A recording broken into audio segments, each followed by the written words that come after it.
Hello everyone, my name is Andrew Pearson. I am the current CECS tutor for 150, 200, and 350. And today we will be exploring a topic that was very important to your journey in C++. That's pointers. So pointers, a basic overview, they point to the memory address of a variable. They have their own memory address as well. And in order to access variables that they reference, they require dereferencing for that data, which we will talk about in a little bit. Before continuing on, some concepts to know are declaring a variable, initializing a variable, and outputting to your console. So if you're not familiar with those concepts, go back and explore before you continue on in the video.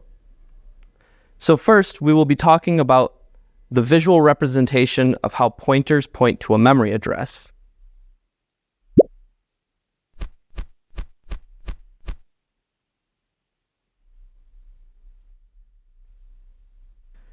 At first, you need a pointer that needs to be declared. As you can see, it has its own memory address and no data. Next, you need a variable. This too has its own memory address, as you can see here, and some data in that variable. You then need to declare the variable to the pointer, and the pointer will then take on the memory address of the variable as its data, as you can see here. Next, we will be taking a look at how to declare a pointer. I'm going to write on the screen, and I would like you to follow along with me. Take notes, write along with me, try to code it yourself. We will be going through a coding example later though, so if you would like to just take notes, this would be that time. So first, we're going to initialize a variable. This should be the first step always. So we're going to initialize an integer. A is equal to 5. Declare the variable. Then we are going to declare our pointer next to get it ready to use.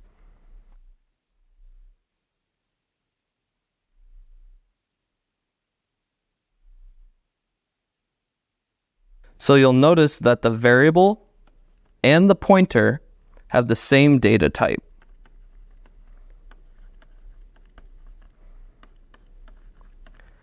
And that's very important. They must have the same data type in order to be used together. The next thing you'll notice is this star right here, also known as the cleany star. This denotes a pointer.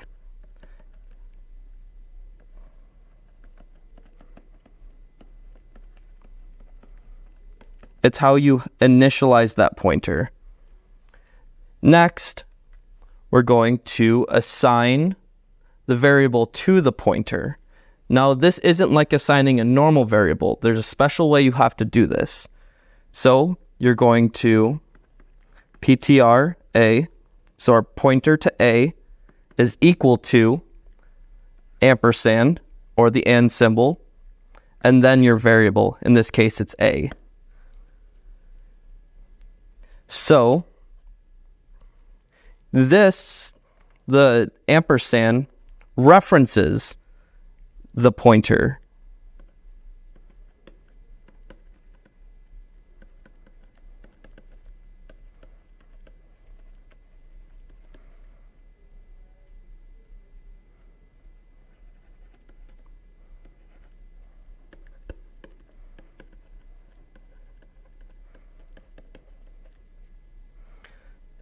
This is referencing. The pointer now references variable A's memory location. It can now be used. Continuing on, we are going to then see what our pointer outputs. We're going to start with a cout statement, and then our pointer, and then we're going to end the line. Now, Take a second and think to yourself, what do you think this will output? Pointers are equal to the memory address of the data they are referencing, the variable they are referencing. Take a second and think. So the output of this cout statement will be the memory address of your variable. So in this case, I'm going to reference our old memory address from the previous slide. So the memory address of A was 0x543210. So you may be asking yourself, how do I get the data from the memory address? Well, this is where the concept of dereferencing comes into play. We're going to write a new cout statement. We're going to write cout, and this time, instead of just putting the pointer, we're going to use a cleany star, and then put our pointer after that, followed by an end line. This will dereference the memory address and allow you to access whatever data is in that variable at the time. So then our output should be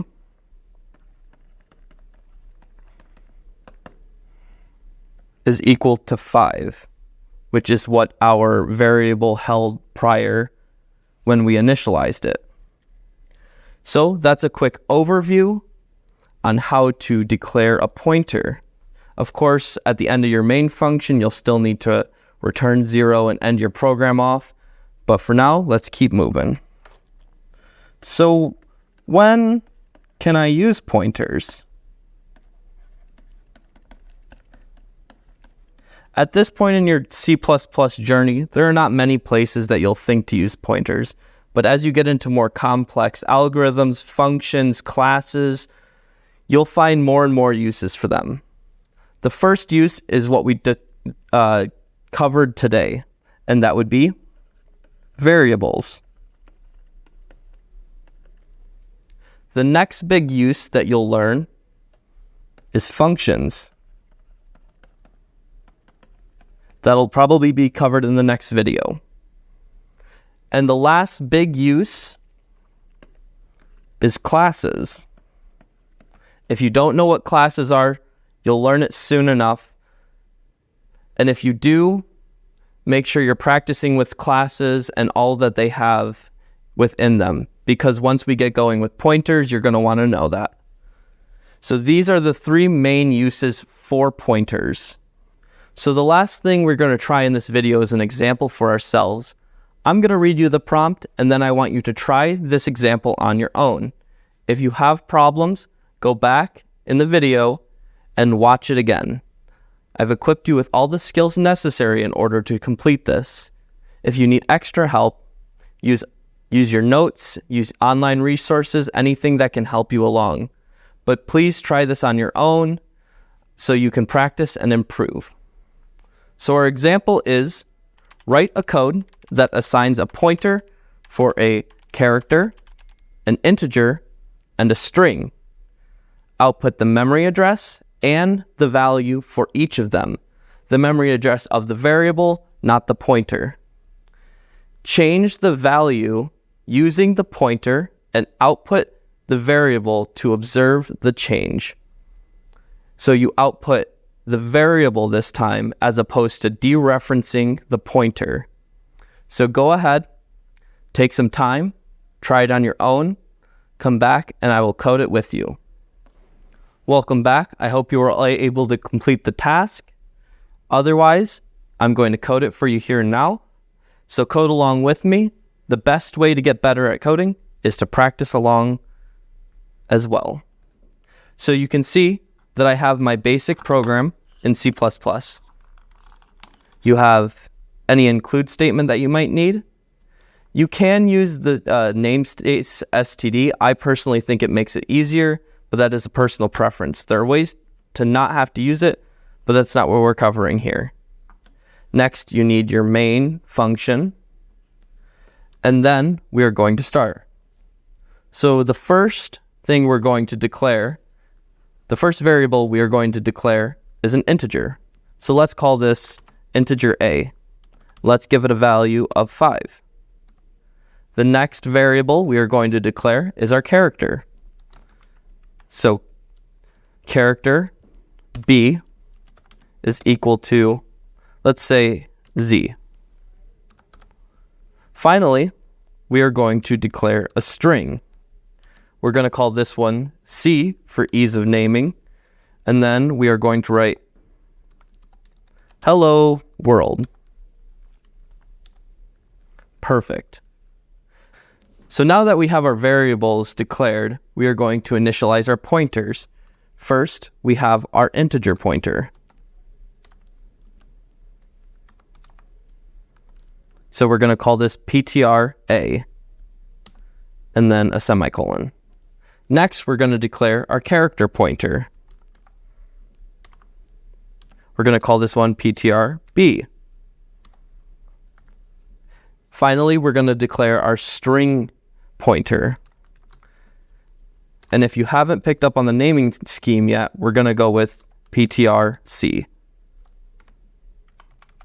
Make sure to always add your semicolons in. And now we are going to go through and assign all of our variables to our pointers. So we are going to match up the data types. So you'll see ptr_a, since it's a string, you're going to reference the variable a. Next comes our character. ptr_b is equal to the reference of b. Make sure you're following along. Practice makes permanent. The final one we are going to be going over is our string. So ptr_c is equal to the reference of c. Perfect. So the next process in our example is outputting the memory address of the variables and the data in the variables using the pointers. So we're going to write 3 different cout statements. Our first one we're going to do for our integer. So we're going to write cout ptr_a. We're going to add a space, and then we're going to output the data. So we have to dereference and use the pointer name. And then we're going to end the line. Next, we are going to go through our character. So we're going to write our cout statement.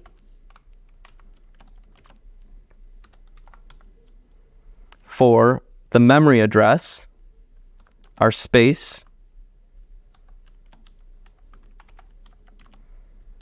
and finally, the data. And end the line. And then, our lastly is the string. So our last cout statement, ptr_c, to get the memory address of the data, our space, and our actual data.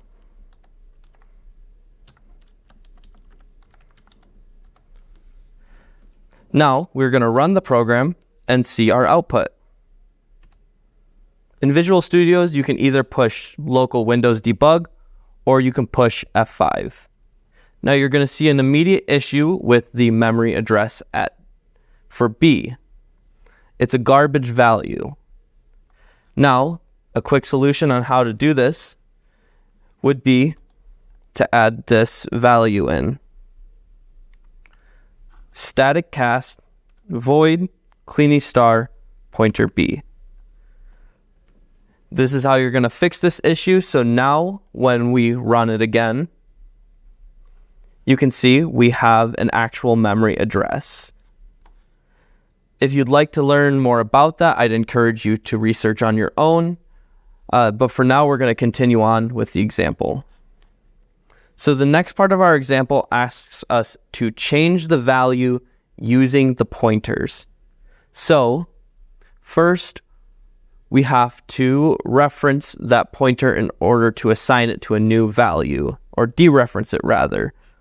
So let's change the value of the integer to 10. We're going to go dereference pointer A is equal to 10. Let's change the value of B to E. So pointer B is equal to E. And finally, let's change the value of the string pointer, pointer C, to Goodnight World.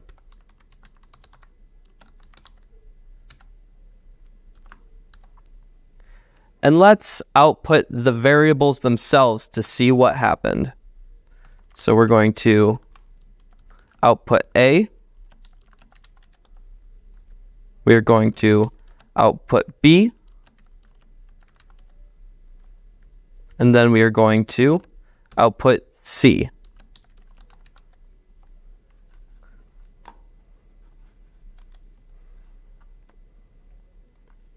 And as you can see, they now take on the values of the new assignments. And this is using the pointers in order to assign them. This will become very handy throughout your journey in C++ when you may not be able to access a local variable, but you still want to edit its memory address to use it other places, like in classes or functions. But we'll get into that more in later videos. For now, keep practicing, keep coding. The only way to improve is to practice, read forums, code on your own, and make sure to advance your skills. That's all I have for you today. Be sure to tune in for the next video, and I'll see you guys later.